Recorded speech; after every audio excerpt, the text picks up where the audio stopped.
The NBA looks different. Some say better, some say boring, but one thing is certain. Nearly every game feels the same. Corner threes, step-back shots, endless pick and rolls. Why? Because analytics have completely taken over basketball. But is this really the future of the game, or is the league heading toward a massive reset? Today, we'll break down how analytics changed the NBA, why it's making fans frustrated, and the big moves that could bring creativity back to the court. Section 1. The birth of the analytics era. Let's rewind. For most of NBA history, coaches trusted instinct. Red Auerbach didn't have tracking software when he built the Celtics dynasty. Phil Jackson leaned on triangle principles, not probability charts. But everything changed in the 2010s when front offices started hiring data scientists. Houston Rockets GM Daryl Morey became the face of this revolution. His philosophy? Every possession should end with either a layup, a dunk, or a three-pointer.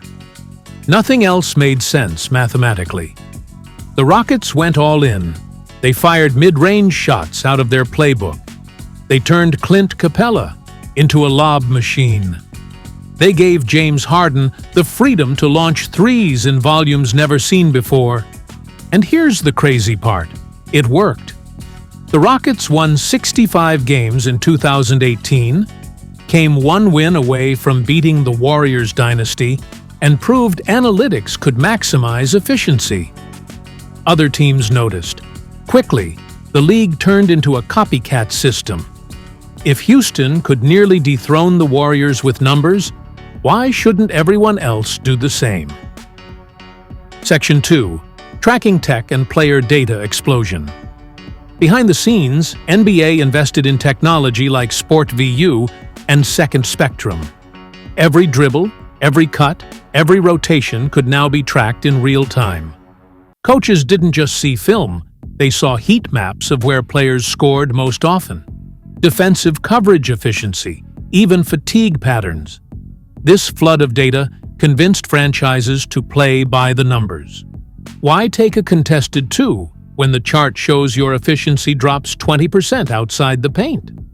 Why post up when the numbers scream that a 35% three-pointer is worth more than a 50% mid-range?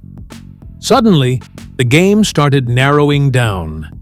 Teams replaced old-school power forwards with stretch shooters. The mid-range jumper, once Michael Jordan's weapon of choice, almost disappeared. And whether you were watching Milwaukee, Houston, or Brooklyn, the gameplay started to blur together. Section 3. How the NBA became homogenized. Think about it. In the 90s, every team had its own identity. The Knicks bruised you with Patrick Ewing. The Spurs slowed the tempo to a crawl. The Suns under Steve Nash pushed pace like it was a track meet. But in today's NBA, watch a random Tuesday night game and you'll see the same formula. Space the floor, run pick and roll, kick out for threes. Every coach, every star chasing the same efficient outcomes. The numbers don't lie. In 2013, NBA teams average about 18 three-point attempts per game. In 2024, that number jumped to nearly 36 attempts per game. That's double in just a decade. And here's the kicker. League-wide offensive ratings are at all-time highs. Teams are scoring more points than ever, but ironically, many fans say the game feels repetitive. Section 4. The backlash. This is where things get interesting. Fans are pushing back. Some say, every game feels like a math problem, not basketball.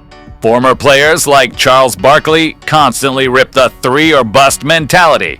Even Kevin Durant once defended the mid-range, saying, "It's still a good shot if you know how to take it." Players who dominate the paint often feel underappreciated. A traditional big like Joel Embiid had to reinvent himself as a shooter just to fit the modern mold. Big men who can't stretch the floor, many are out of the league, and then there's the entertainment factor. Dunk highlights, post-up battles, unique team identities, they're fading. TV ratings dip during certain seasons, partly because casual fans didn't feel variety. In short, analytics gave the league efficiency, but it may have stolen some of its soul. Section 5. Possible solutions and rule changes. So what's next? The NBA knows it has a problem. Here are the solutions insiders whisper about. Move the three-point line back to make threes harder, reducing their volume. Introduce a four-point line, creating new strategy dimensions. Reinforce post-play by adjusting defensive rules or rewarding free throws differently. Limit the number of threes. Maybe a soft cap per quarter, forcing teams to diversify. Now, none of this is official, but Commissioner Adam Silver has admitted the league constantly studies ways to balance innovation with entertainment. The NBA doesn't want to kill analytics.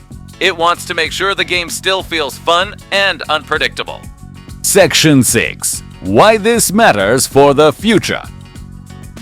If you love basketball, this crossroads is fascinating. The league is caught between two worlds, numbers versus nostalgia.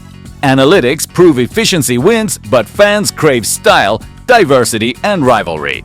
The truth? The future will probably be hybrid. Some teams will still chase threes relentlessly. Others will innovate with inside dominance, creative sets, or new defensive wrinkles. The smart franchises will use data without becoming slaves to it. And maybe that's how the NBA grows. Not by abandoning analytics, but by rediscovering basketball's creativity inside the numbers. Outro. So here's the question for you. Are you tired of the three-point era? Or do you think this is just the natural evolution of basketball? Drop your thoughts in the comments. I'll be reading.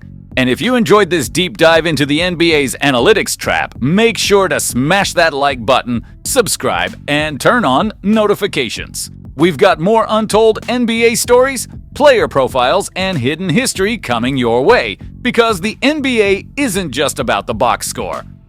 It's about the drama behind the numbers. The NBA looks different. Some say better, some say boring, but one thing is certain. Nearly every game feels the same. Corner threes, step-back shots, endless pick and rolls. Why? Because analytics have completely taken over basketball. But is this really the future of the game, or is the league heading toward a massive reset? Today, we'll break down how analytics changed the NBA, why it's making fans frustrated, and the big moves that could bring creativity back to the court.